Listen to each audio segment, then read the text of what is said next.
Fala galera, bem-vindos de volta ao canal Tudo é História.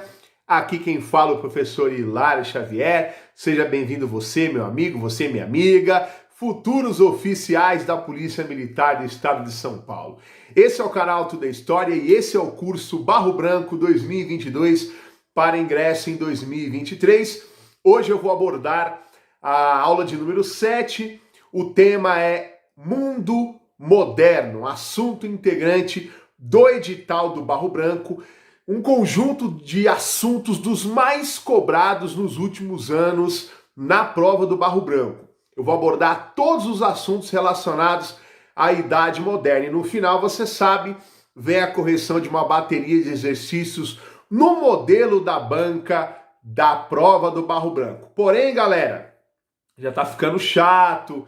Toda aula eu peço, vamos ajudar no engajamento, galera. Eu consigo ver pelo Analytics quantos compartilhamentos, quem tá mandando link aí nos grupos de estudo no WhatsApp. Ajude o canal Tudo é História, porque senão eu não vejo motivo para tocar esse curso até o final, beleza? Depois dessa aula 7, eu só irei postar a de número 8 quando todas as aulas desse curso quando elas atingirem, no mínimo, 700 visualizações. Caso contrário, não adianta ficar me mandando mensagem pedindo aula nova. Combinado? Bom, pessoal, mundo moderno ou idade moderna é o período que vai da queda de Constantinopla em 1453, ou seja, a queda do Império Bizantino, que pode ser chamada de Império Romano do Oriente. A capital Constantinopla caiu em 1453, dominada pelos turcos otomanos.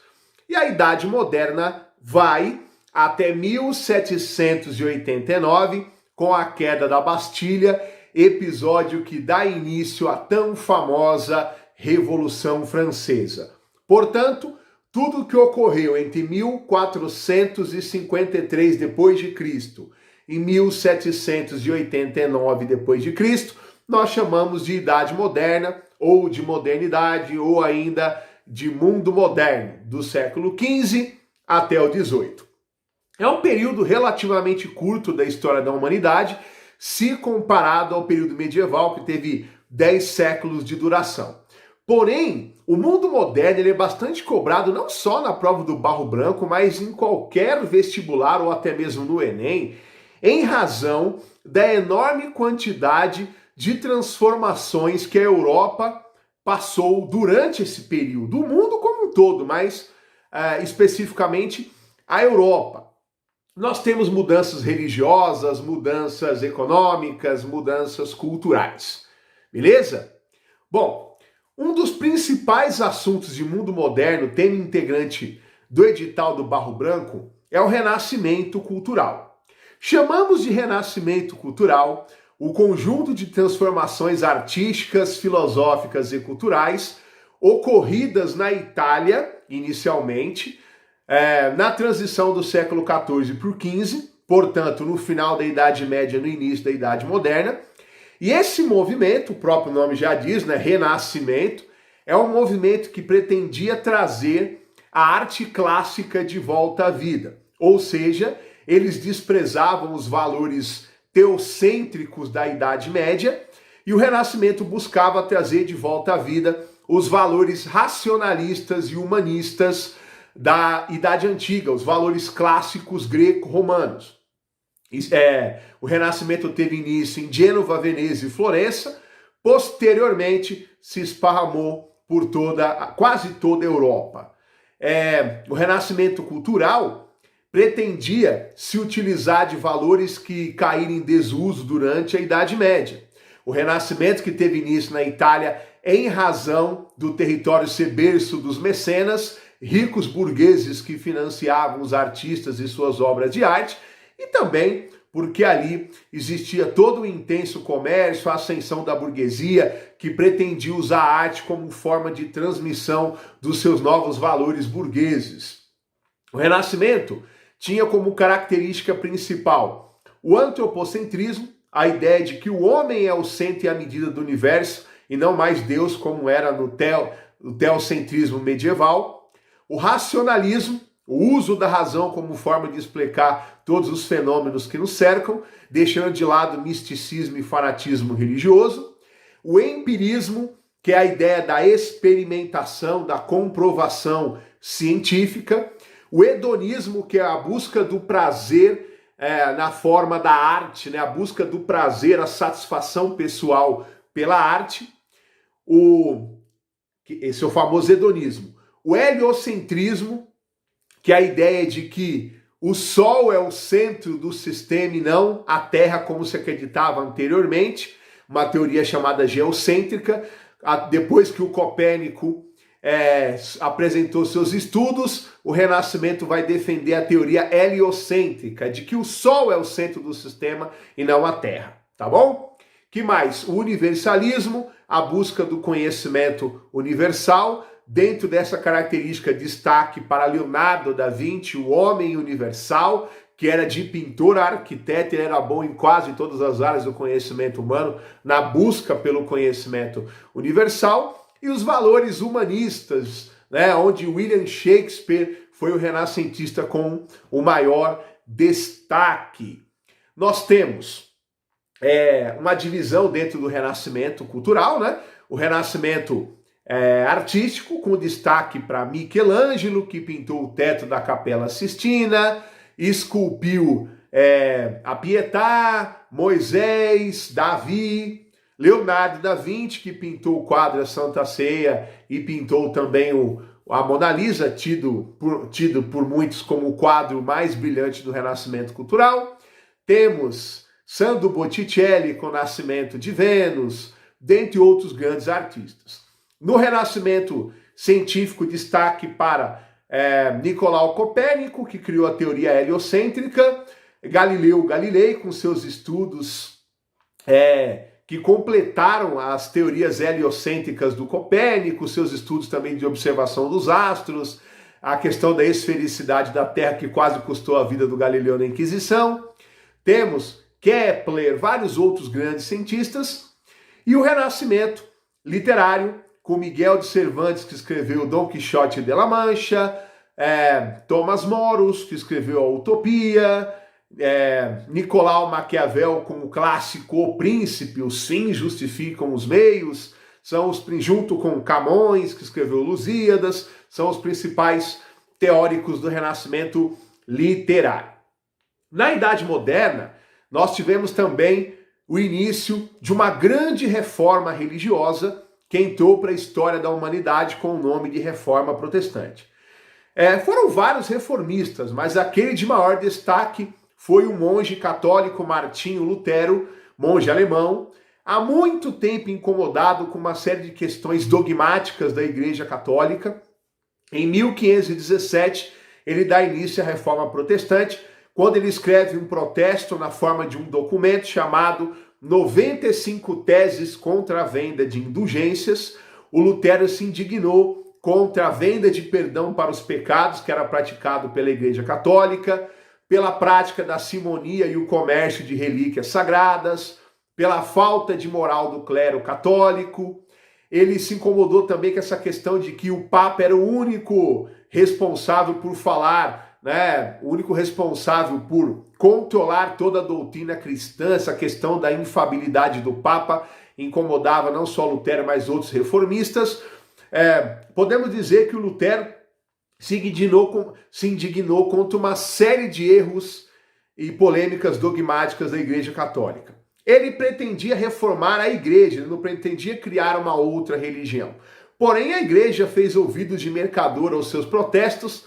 Lutero, depois de escapar da morte na Inquisição, não teve outra saída a não ser fundar uma nova fé, a religião luterana. Dentre outras mudanças, Lutero manteve os sacramentos do batismo e da Eucaristia, e mesmo assim ele alterou, né, o batismo em águas correntes e a Eucaristia. Jesus não tem mais aquela coisa de que a hóstia era o corpo e o sangue de Cristo, como os católicos acreditam.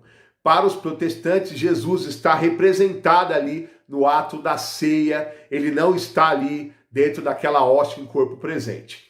O Lutero deu a livre interpretação da Bíblia, passou a afirmar que o perdão dos pecados, né, se dava por meio do arrependimento sincero e não mais por meio das obras, né, boas ou ruins. O Lutero dizia que se você pedisse perdão de coração puro, Deus iria te perdoar, porque o amor de Deus e a sua bondade é infinita. Então, ó, o perdão, a absolvição através, né, do pedido de perdão e através da sua fé, a salvação pela fé.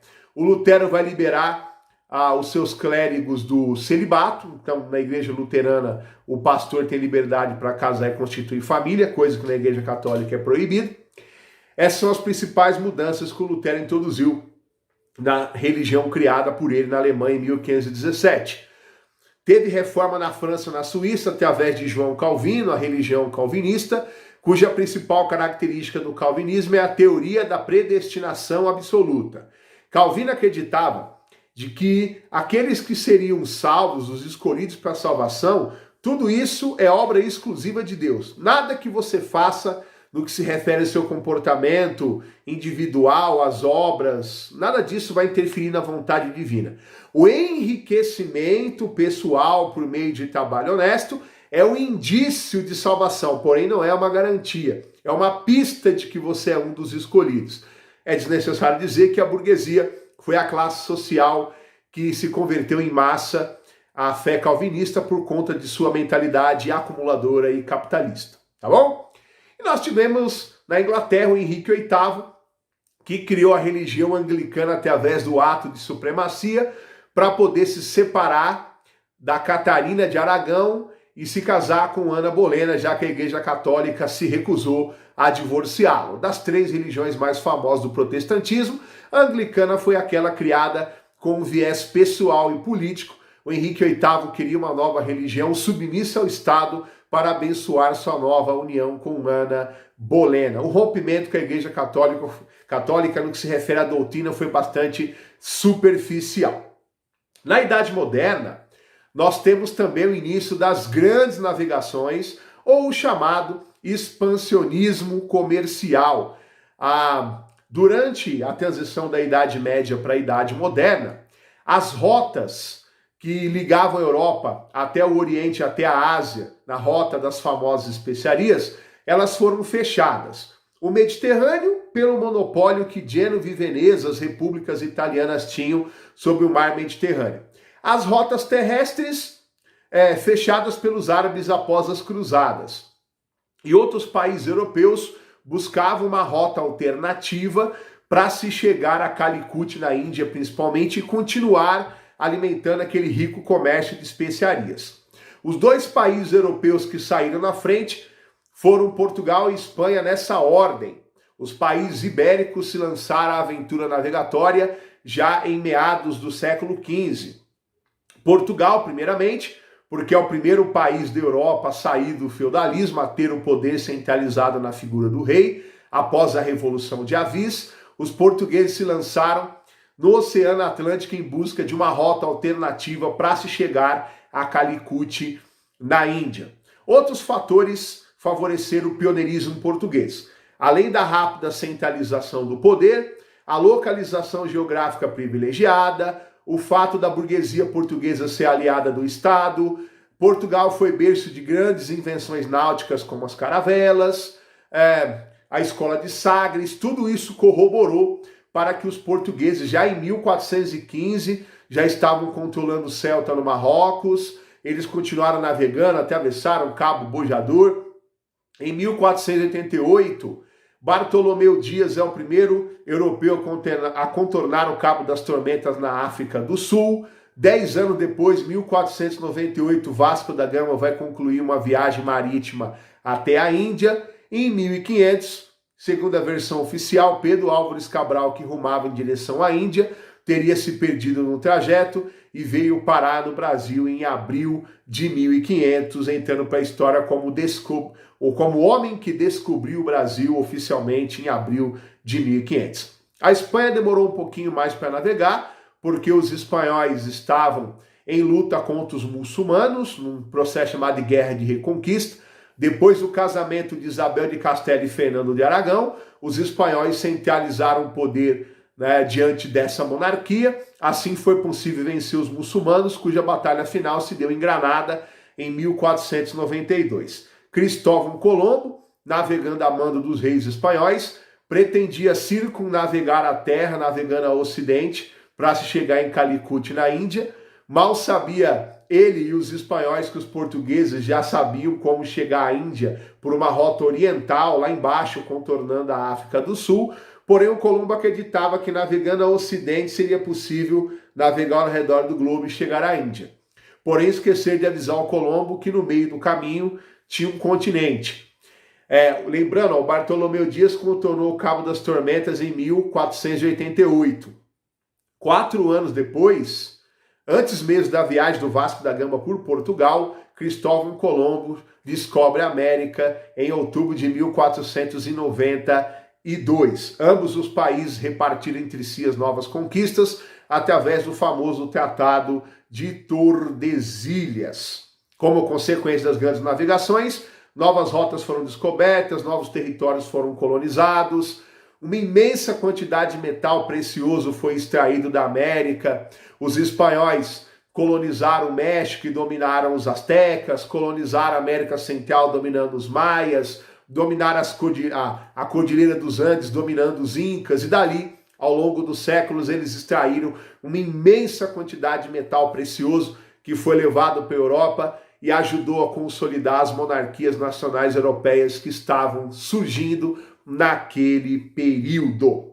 Bom, outro assunto importante do mundo moderno é justamente o absolutismo monárquico. Na Idade Média, os reis tinham poder meramente decorativo, eram figuras decorativas com raras exceções. Essa exceção à regra talvez seja o Império Carolíngio. De resto, os reis medievais tinham poder apenas simbólico, em razão da grande fragmentação do poder, em razão da grande quantidade de senhores feudais e também porque na Idade Média a igreja ocupava esse papel de preponderância naquele mundo medieval. Porém, no final da Idade Média, no início da Idade Moderna, aqueles reis que antes não mandavam em nada, eles se aproximaram da burguesia, uma nova classe social importante que surgiu após o renascimento comercial e urbano. E a burguesia pretendia tirar a nobreza do caminho, porque a nobreza era um grande obstáculo para o fortalecimento das relações capitalistas. Rei mais burguesia fizeram um pacto para poder suprimir o poder da nobreza. Esse pacto, rei, eu vou falar no singular, mas entendo os reis da Europa, rei mais burguesia, permitiu a consolidação do poder na figura do rei, consequentemente o fortalecimento do absolutismo monárquico e a submissão da nobreza ao poder desses reis que agora eram poderosos com o apoio da burguesia. A burguesia financiou exércitos poderosos para os reis, além do pagamento de impostos. Em troca, os reis criaram a unificação de pesos e medidas, estabeleceram fronteiras para facilitar o comércio e domesticar a nobreza feudal. De todas as monarquias europeias, esse nascimento, da monarquia absolutista do direito divino, aquele rei com poder absoluto, ungido por Deus, aquela figura daqueles reis poderosos e tal.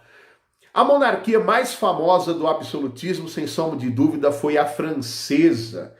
A França abrigou o absolutismo clássico. De todos os reis da história do absolutismo, com certeza nenhum foi mais famoso ou poderoso do que Luís XIV, o Rei Sol, que governou em 1643 ele já era rei, porém era criança. Quem governou foi o cardeal Mazarino. Ele toma posse para valer em 1661 e vai ter um longo reinado até 1715, se não me falha a memória, um dos reinados mais longos da história da Europa. O homem que dizia, o Estado sou eu, o cara que centralizou as atribuições de Estado na sua figura, construiu o famoso Palácio de Versalhes e concentrou imensos poderes em suas mãos. Bom, e um outro assunto que não podia ficar de fora aqui da nossa análise do mundo moderno é o mercantilismo. O mercantilismo foi um sistema econômico que surgiu na transição da Idade Média para a Idade Moderna. Para muitos foi uma forma de capitalismo comercial que surgiu aí no início da Idade Moderna. Podemos definir mercantilismo como política econômica dos Estados nacionais modernos. Quase toda a monarquia europeia fez uso do mercantilismo como sistema. Suas características principais são a intervenção do Estado na economia na figura do rei, a balança comercial favorável, que é quando o Estado exporta mais produtos do que importa, o metalismo, que era o acúmulo de metais preciosos, ouro e prata, o monopólio, que era o controle que o Estado possuía sobre determinadas atividades econômicas, protecionismo, que são as barreiras comerciais que um país cria para evitar a concorrência desleal que produtos estrangeiros podem causar no seu mercado interno, além da conquista de novas colônias para a implantação do pacto colonial. Beleza, meus caros? E agora a gente vai aprofundar muito mais, corrigindo exercícios. Vamos lá? Bom, pessoal, voltei agora para a resolução do exercício. Primeiro exercício aparecendo na tela. Vamos lá. A natureza, ao dar-vos um filho, vos presenteia com uma criatura rude, sem forma, a qual deveis moldar para que se converta em um homem de verdade. Se esse ser moldado se descuidar, continuareis sendo um animal. Se, ao contrário, ele realizar com sabedoria, eu poderia quase dizer que resultaria em um ser semelhante a Deus. No trecho anterior, datado de 1529, o filósofo e pensador da cidade holandesa de Roterdã, encontra-se a presença do pensamento. Gente, olha só. Sem forma a qual deveis moldar para que se converta em um homem de verdade. Se esse ser moldado se descuidar, continuareis tendo um animal. Ou seja, valorizando um comportamento racional e antropocêntrico. Porque se o indivíduo não tem essas qualidades, ele é um animal. O que distingue um homem de um animal? A questão da racionalidade. A resposta, até por eliminação, gente, por se tratar de renascimento cultural, você já podia descartar logo de cara, porque teocentrismo é um pensamento medieval e não da Idade Moderna e Renascimento.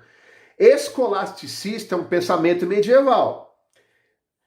Experimentalismo é um pensamento do renascimento cultural, mas em nada tem a ver com o enunciado.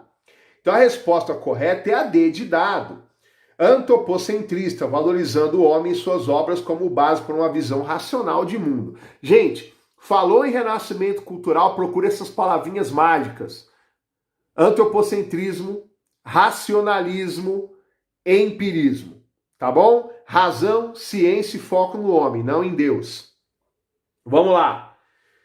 As reformas protestantes do início do século XVI, entre outros fatores, reagiram contra. Quem prestou muita atenção na aula de hoje vai lembrar que eu disse durante a aula que Martinho Lutero deu início à reforma protestante contra a venda de perdão para os pecados. Nós chamamos isso de indulgência. E os reformistas também se incomodavam com o extremo poder que o Papa possuía, certo? Inclusive com aquela ideia da infalibilidade, que o Papa é infalível. A resposta correta é a venda de indulgências e a autoridade do Papa, líder supremo da Igreja Católica. Beleza? E aí, acertou 2 de 2? Espero que sim, hein? Vamos lá. Exercício número 3.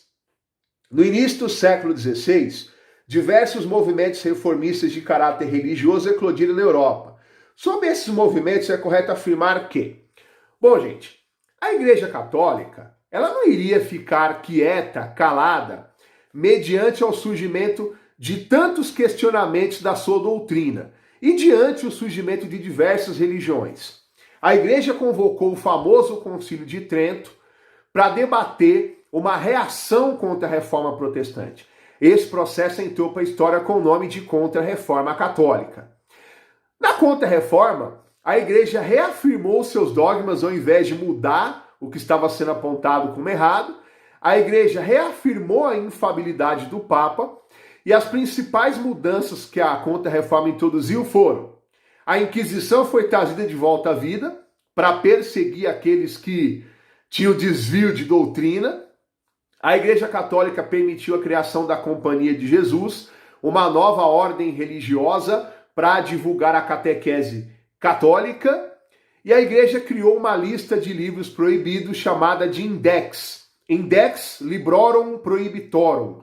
A lista de livros proibidos. E ai do católico que fosse pego com um desses livros proibidos que constava nessa lista. Ia fazer uma visitinha para a Inquisição. A resposta correta é a E. Concílio de Trento marcou a reação da igreja à difusão do protestantismo, reafirmando os dogmas católicos e fortalecendo os instrumentos de poder do papado, tais como o Tribunal do Santo Ofício e a criação do Índice de Livros Proibidos.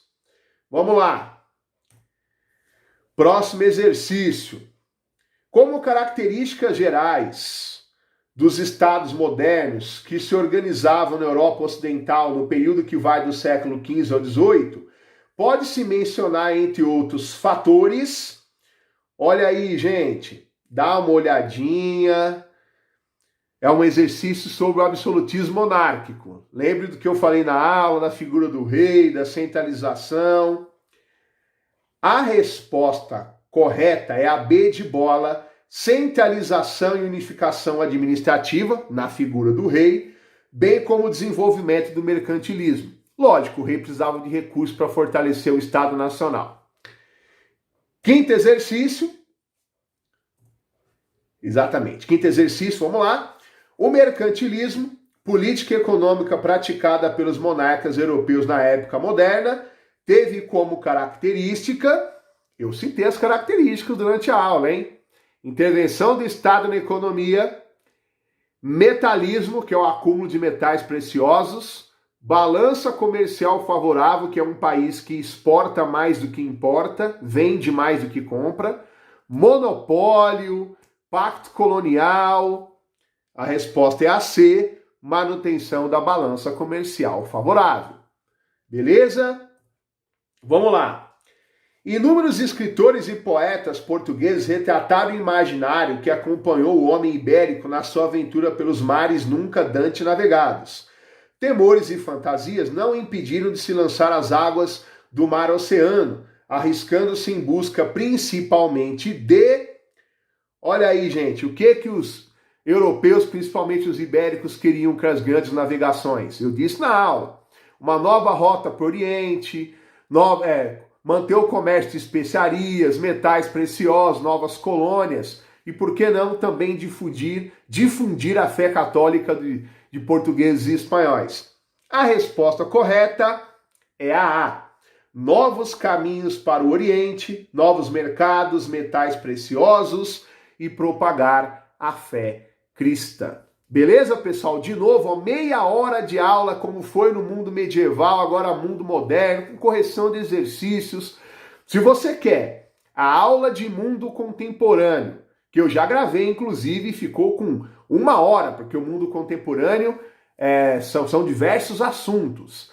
Tem uma aula lá no curso da ESA, que eu vou adaptar ela para o barro branco, vou fazer uma introdução nela e vou mudar os exercícios, que pega quase toda a parte de Brasil do edital do Barro Branco, porque o edital da ESA vai até de Brasil Colônia até o final da Era Vargas e depois os regimes econômicos da República e do regime militar. Eu vou adaptar aquela aula para ser um aulão Barro Branco e vou acrescentar o pedacinho que falta. Mas a aula 7 e a 8, que encerram o nosso curso, Mundo Contemporâneo e a História do Brasil, elas só irão para o ar depois que esse curso todo, todas as aulas, tiver no mínimo 700 visualizações. Dá muito trabalho fazer isso aqui, pessoal. Eu preciso da ajuda de vocês. Tem uma galera que fica, professor, cadê a aula? Eu quero saber se essa galera que está me cobrando aula está ajudando na divulgação do canal. Nem adianta. Se não tiver 700 views, inclusive nessa aula aqui, 8 e 9 não vai para o ar. Depende de vocês, tá bom? Tenho conta para pagar, pessoal, internet, luz, dá uma força pro canal Tudo é História, então vire membro para nos ajudar a continuar produzindo conteúdo. Eu sou o professor Hilário Xavier, esse canal é editado pelo meu amigo Thiago Galac. Em breve eu vou postar para vocês aqui uma entrevista bem legal que eu dei lá pro pessoal da ANPU, a Associação Nacional dos Historiadores. Um abraço e até a 8ª aula, vai depender de vocês.